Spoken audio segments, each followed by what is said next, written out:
Magandang araw para sa lahat ng ating mga minamahal na mga SSS pensioners. Ngayong araw po ay mayroon pong update si SSS na dapat nating malaman at dapat gawin ng mga SSS pensioners. Na kailangan ko talagang ibalita sa inyo para maging updated kayo sa anumang post ni SSS. Attention sa lahat ng mga SSS pensioners. Huwag kalimutang magpaakop or Annual Confirmation of Pensioners Program. Tinatawagan ang lahat ng mga pensioners at survivor ng namatay na miyembro na ipinanganak sa buwan ng Pebrero. Paalala, ang mga retirement pensioner na death or survivor pensioner din ay kailangan mag-submit ng 2 copy ng AKOP Pensioners Reply Form. Marami na akong nasabi dito na paraan kung paano magpa-AKOP. Pwede po tayo magpa-AKOP online, pwede po tayo magpa-AKOP sa branch mismo ng SSS, at kung ikaw ay nasa abroad, pwede ka pong makapag-AKOP gamit po ang video conferencing na ino-offer ni SSS.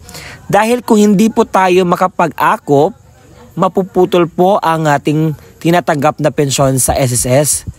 Kaya naman, dapat nating gawin bilang isang pensioner ni SSS na magpa-AKOP na, kasi kapag hindi tayo makapag-AKOP, ang mangyayari, temporarily hindi kayo makatanggap as long as hindi nyo makomply ang kinakailangan ninyong i-comply sa SSS.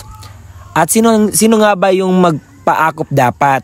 Yung mga 80 years old and above, or sino man yung notify ni SSS na kinakailangan magpa-AKOP. Ano ba yung purpose? Bakit po nagpapa-AKOP ang mga senior citizens?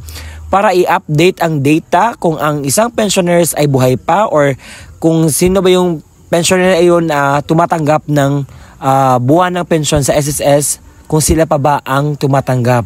Para ma-update nila sa kanilang data so anong status ng isang pensioner ni SSS. Na sana'y klaro ang ating vlog for today, and I hope na nakuha ninyo ang dapat na makuha ninyong punto sa video ko ito. Maraming salamat sa panonood. This is me, Roel Mlisotanyo. Thank you so much and God bless.